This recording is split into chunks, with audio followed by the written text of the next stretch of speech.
संस्कार स्टूडियो आकाशी मोड़।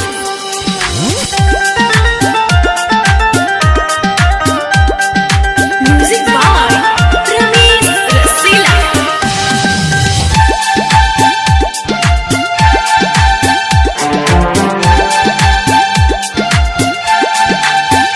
नहीं देखल हमसे जाई लिहे में हती रचाई।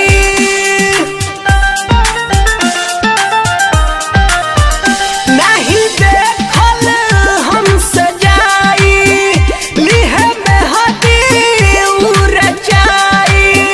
लिहे में हती रचाई। होई मटकोरा जन के बुध के मर जाइब गंगा जी में कूद के। होई मटकोरा जन के बुध के मर जाइब गंगा जी में कूद के।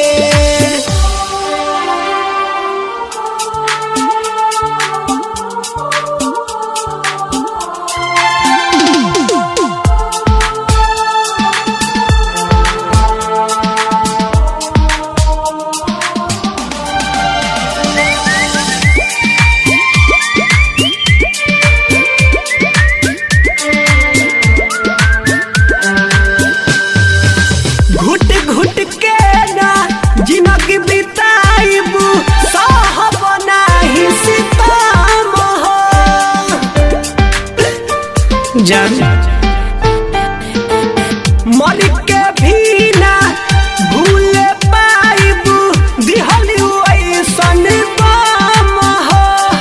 जी के भी ना जियतानी ऐसन बुझाता लगतावे हल्दी पर मारो छवाता।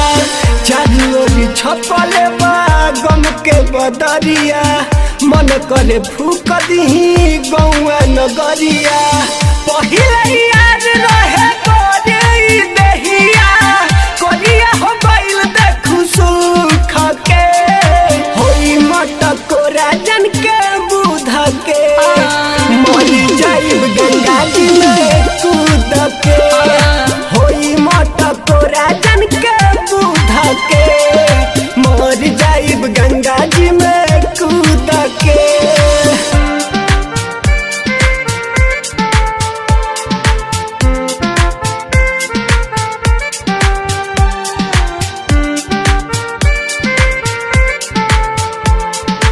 मिक्स बाय संस्कार स्टूडियो आकाशी मोड़।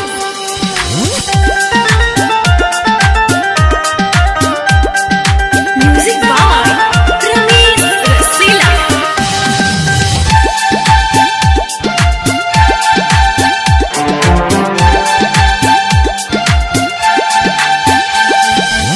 सोनू विकास प्यार के नमावा कोती होली बताना मोह।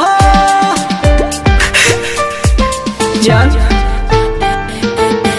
राहुल लाल के निंदियो न आवे मिले नहीं आराम हो। सोने जू के संगे उता धरावा बसा के खुश रहिए ससुरा में उन्हीं के पाके।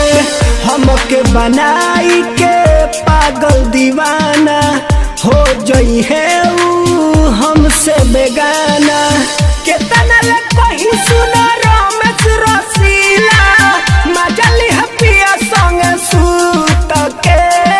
होई मटकोरा जन के बुध के मर जाइब गंगा जी में कूद के। होई मटकोरा जन के बुध के मर जाइब गंगा जी में कूद के।